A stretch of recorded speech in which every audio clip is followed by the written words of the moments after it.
আজকের গল্প নারায়ণ গঙ্গোপাধ্যায়ের টেনিদা সমগ্র থেকে নেয়া একটি ফুটবল ম্যাচ। গোলটা আমিই দিয়েছি। এখনও চিৎকার শোনা যাচ্ছে ওদের, 3 cheers for Palaram, hip hip hurray.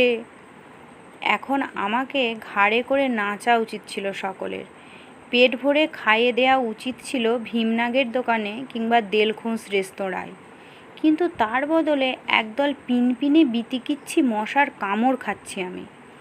চটাস করে মশা মারতে গিয়ে নিজের নাকেই লেগে গেল একটা রাম থাপ্পড়। একটু উঁয়া করে কাঁদবো তারও উপায় নেই। প্যাচ পেঁচে কাদার ভেতরে কচুবনের আড়ালে মূর্তিমান কানাই সেজে বসে আছি, আর আমার চারিদিকে মশার বাঁশি বাজছে। 3 চিয়ার্স ফর প্যালারাম, আবার চিৎকার শোনা গেল। একটা মশা পটাশ করে হুল ফোটালো ডান গালে, ধাঁ করে চাঁটি হাঁকালুম। নিজের চড়ে নিজেরই মাথা ঘুরে গেল। অঙ্কের মাস্টার গোপীবাবুও কখনো এমন চড় হাঁকড়েছেন বলে মনে পড়ল না। গেছি গেছি বলে চেঁচিয়ে উঠতে গিয়ে বাপ বাপ করে সামলে নিলুম। দমদমার এই কচুবনে আপাতত আরও ঘণ্টাখানেক আমার মৌনের সাধনা। সন্ধ্যার অন্ধকার নামবার আগে এখান থেকে বেরুবার উপায় নেই। চিৎকার ক্রমশ দূরে মিলিয়ে যাচ্ছে, 3 cheers for Palaram, hip hip hurray. আমি পটলডাঙার প্যালারাম, পালা জ্বরে ভুগি আর বাসক পাতার রস খাই, কিন্তু পটলডাঙা ছেড়ে শেষে এই দমদমার কচুবনে আমার পটল তোলবার জো হবে এ কথা কে জানতো।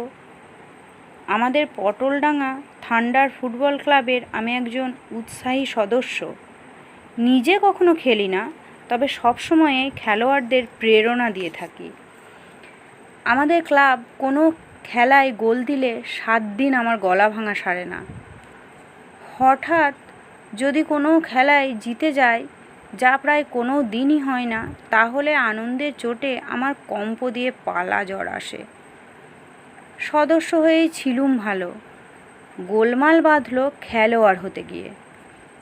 দমদমার ভ্যাগাবন্ড ক্লাবের সঙ্গে ফুটবল ম্যাচ। 3 দিন আগে থেকে সর্দির ভাঙা হারমোনিয়ামটা নিয়ে আমি ধ্রুপদ গাইতে চেষ্টা করছি। গান গাইবার জন্যে নয়, খেলার মাঠে যাতে সারাক্ষণ একটানা চেঁচিয়ে যেতে পারি সেই উদ্দেশ্যে।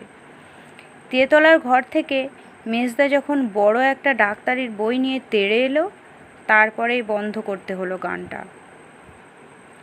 কিন্তু দমদমে পৌঁছেই একটা ভয়ঙ্কর দুঃসংবাদ শোনা গেল।